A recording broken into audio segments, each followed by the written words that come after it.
നടി ആക്രമിക്കപ്പെട്ട കേസിൽ വിധി പ്രഖ്യാപനം വന്നതിന് ശേഷം ഇതാദ്യമായിട്ട് അതിജീവിതയുടെ പ്രതികരണം വന്നിരിക്കുകയാണ്. അതിജീവിത സാമൂഹ്യ മാധ്യമത്തിൽ എഴുതിയിരിക്കുന്ന കുറിപ്പ് പ്രതികരണമായിട്ട് ഇപ്പോൾ മുന്നോട്ട് വന്നിരിക്കുന്നു. ആദ്യ പ്രതികരണം എന്നുള്ള നിലയ്ക്കാണ് പ്രതികരണം വന്നിരിക്കുന്നത്. അതിൽ പ്രധാനമായിട്ടും അതിജീവിത സൂചിപ്പിക്കുന്നത് പൾസർ സുനി തൻ്റെ ഡ്രൈവർ അല്ല എന്നുള്ള കാര്യമാണ്. വിചാരണ കോടതിയിൽ തനിക്ക് വിശ്വാസമില്ല. ഇപ്പോൾ വന്നിരിക്കുന്ന ഈ വിധിയിൽ നിരാശയുണ്ട് എന്നാണ് പ്രധാനമായിട്ടും സൂചിപ്പിച്ചിരിക്കുന്നത്. ആ കുറിപ്പ് ഇങ്ങനെയാണ്: 8 വർഷം 9 മാസം 23 ദിവസങ്ങൾ, ഏറ്റവും വേദനാജനകമായ ഈ യാത്രയുടെ അവസാനമെന്നോണം വെളിച്ചത്തിൻ്റെ നേരിയ ഒരു കണിക ഞാൻ കാണുന്നു. പ്രതികളിൽ 6 പേർ ശിക്ഷിക്കപ്പെട്ടിരിക്കുന്നു. എൻ്റെ വേദനകളെ നുണയെന്നും ഈ കേസ് കെട്ടിച്ചമച്ച കഥയെന്നും പരിഹസിച്ചവർക്കായി ഞാൻ ഈ വിധിയെ സമർപ്പിക്കുന്നു. നിങ്ങൾക്ക് ഇപ്പോൾ അല്പം ആശ്വാസം കിട്ടുന്നുണ്ടാകും എന്ന് ഞാൻ കരുതുന്നു. അതുപോലെ 1-ാം പ്രതി എൻ്റെ പേഴ്സണൽ ഡ്രൈവർ ആയിരുന്നു എന്ന് ഇപ്പോഴും പറയുന്നവരോട് അത് ശുദ്ധമായ നുണയാണ്. അയാൾ എൻ്റെ ഡ്രൈവറോ എൻ്റെ ജീവനക്കാരനോ എനിക്കേതെങ്കിലും രീതിയിൽ പരിചയമുള്ള വ്യക്തിയോ അല്ല. 2016 ഞാൻ വർക്ക് ചെയ്ത ഒരു സിനിമയ്ക്ക് വേണ്ടി പ്രൊഡക്ഷനിൽ നിന്നും നിയോഗിക്കപ്പെട്ട ഒരാൾ മാത്രമാണ്. അയാൾ ഈ ക്രൈം നടക്കുന്നതിന് മുൻപ് 1-2 തവണ മാത്രമാണ് ഞാൻ അയാളെ കണ്ടിട്ടുള്ളത്. അതുകൊണ്ട് ദയവായി നിങ്ങൾ നിങ്ങളുടെ അഭിരുചിക്കനുസരിച്ച് കഥകൾ പറയുന്നത് നിർത്തുമെന്ന് കരുതുന്നു. ഈ വിധി പലരെയും ഒരു പക്ഷേ നിരാശപ്പെടുത്തിയിരിക്കാം. എന്നാൽ എനിക്ക് ഇതിൽ അത്ഭുതമില്ല. 2020 അവസാനം തന്നെ ചില അന്യായമായ നീക്കങ്ങൾ എനിക്ക് ബോധ്യപ്പെട്ടിരുന്നു. കുറ്റാരോപിതരിൽ ഒരാളുടെ കാര്യത്തിലേക്ക് അടുക്കുമ്പോൾ മാത്രം കേസ് അതുവരെ കൈകാര്യം ചെയ്തുവെന്ന രീതിയിൽ നിന്നും മാറ്റം സംഭവിക്കുന്നു എന്നത് പ്രോസിക്യൂഷനും മനസ്സിലായിരുന്നു. കഴിഞ്ഞ കുറച്ച് വർഷങ്ങളായി എനിക്ക് ഈ കോടതിയിൽ തീർത്തും വിശ്വാസമില്ലെന്ന് പറഞ്ഞുകൊണ്ട് ഞാൻ പലതവണ ബഹുമാനപ്പെട്ട ഹൈക്കോടതിയെയും ബഹുമാനപ്പെട്ട സുപ്രീം കോടതിയെയും സമീപിച്ചിരുന്നു.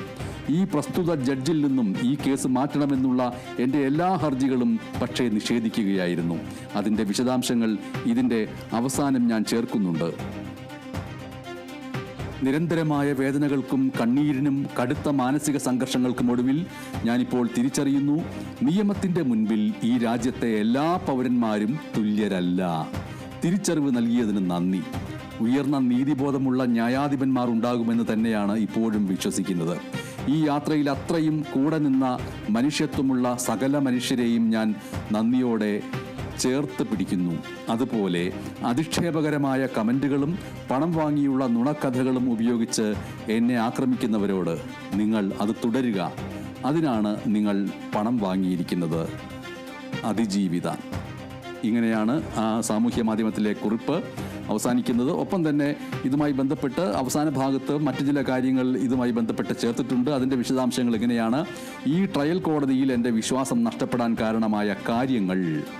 ഈ കേസിൽ എൻ്റെ അടിസ്ഥാന അവകാശങ്ങൾ സംരക്ഷിക്കപ്പെട്ടില്ല. ഈ കേസിലെ ഏറ്റവും പ്രധാനപ്പെട്ട തെളിവായ മെമ്മറി കാർഡ് കോടതി കസ്റ്റഡിയിലുണ്ടായിരിക്കെ 3 തവണ അനധികൃതമായി തുറന്നുവെന്നും പരിശോധിച്ചുവെന്നും കണ്ടെത്തി. ഈ കേസിൽ ആദ്യമെത്തിയ 2 പബ്ലിക് പ്രോസിക്യൂട്ടർമാർ കോടതിയിലെ അന്തരീക്ഷം പ്രോസിക്യൂഷനോട് ശത്രുതാപരമായി പെരുമാറുന്നതായി വ്യക്തമാക്കിക്കൊണ്ട് രാജിവെച്ചു. അവർ ഇരുവരും എന്നോട് വ്യക്തിപരമായി പറഞ്ഞത് ഈ കോടതിയിൽ നിന്ന് നീതി പ്രതീക്ഷിക്കേണ്ടതില്ല എന്നാണ്. അവർക്ക് ഈ കോടതിയിൽ പക്ഷപാതം ഉണ്ട് എന്ന തോന്നൽ ഉറപ്പായതിനാലാണ് അത്. ഇത് സംപ്രേഷണം ചെയ്തുകൊണ്ടിരിക്കെ പ്രൊഡക്ഷൻ വിഭാഗത്തോട് ഒരു കാര്യം ഞാൻ അഭ്യർത്ഥിക്കുകയാണ്: അതിജീവിതയുടെ പേര് കാണുന്ന രീതിയിൽ ആ കുറിപ്പ് നൽകരുത്. മറ്റൊരു കാര്യം, മെമ്മറി കാർഡ് അനധികൃതമായി കൈകാര്യം ചെയ്തതുമായി ബന്ധപ്പെട്ട് സമഗ്രമായ അന്വേഷണം നടത്തണമെന്ന് ഞാൻ പലതവണ ആവശ്യപ്പെട്ടു. എന്നാൽ അതുമായി ബന്ധപ്പെട്ട അന്വേഷണ റിപ്പോർട്ട് ആവർത്തിച്ചാവശ്യപ്പെട്ടിട്ടും നൽകിയിരുന്നില്ല. പിന്നീട് ഹൈക്കോടതി നിർദ്ദേശപ്രകാരം മാത്രമാണ് നൽകപ്പെട്ടത് എന്നുകൂടി സാമൂഹ്യ മാധ്യമത്തിൽ എഴുതിയ കുറിപ്പിൽ സൂചിപ്പിക്കുന്നു. അനുബന്ധമായി 3 കാര്യങ്ങൾ കൂടി അതിജീവിത സൂചിപ്പിക്കുന്നുണ്ട്. ഞാൻ ഒരു ന്യായമായ വിചാരണയ്ക്കായി ജഡ്ജിനെ മാറ്റണമെന്ന ഹർജിയുമായി ഫൈറ്റ് ചെയ്യുമ്പോൾ പ്രതിഭാഗം ഇതേ ജഡ്ജി തന്നെ ഈ കേസ് തുടർന്നും പരിഗണിക്കണം എന്ന ആവശ്യവുമായി ഹർജിയിൽ കക്ഷി ചേർന്നു. ഇത് എൻ്റെ സംശയങ്ങൾക്ക് ബലം നൽകുന്നതായിരുന്നു. എൻ്റെ ആശങ്കകളും അനുഭവങ്ങളും അറിയിച്ച് ബഹുമാനപ്പെട്ട രാഷ്ട്രപതിക്കും ബഹുമാനപ്പെട്ട പ്രധാനമന്ത്രിക്കും ബഹുമാനപ്പെട്ട സുപ്രീം കോടതി ചീഫ് ജസ്റ്റിസിനും എനിക്ക് കത്തുകൾ അയക്കേണ്ടതായും വന്നിട്ടുണ്ട്. ഈ കേസിൻ്റെ നടപടികൾ ഓപ്പൺ കോടതിയിൽ പൊതുജനങ്ങളും മാധ്യമങ്ങളും നേരിട്ട് കാണാൻ കഴിയുന്ന രീതിയിൽ നടത്തണമെന്ന് ഞാൻ ഈ കോടതിയോട് ആവശ്യപ്പെട്ടു. എന്നാൽ ആ അപേക്ഷയും തീർത്തും നിഷേധിക്കപ്പെടുകയായിരുന്നു എന്ന് അതിജീവിത കുറിപ്പിൽ സൂചിപ്പിച്ചിരിക്കുന്നു.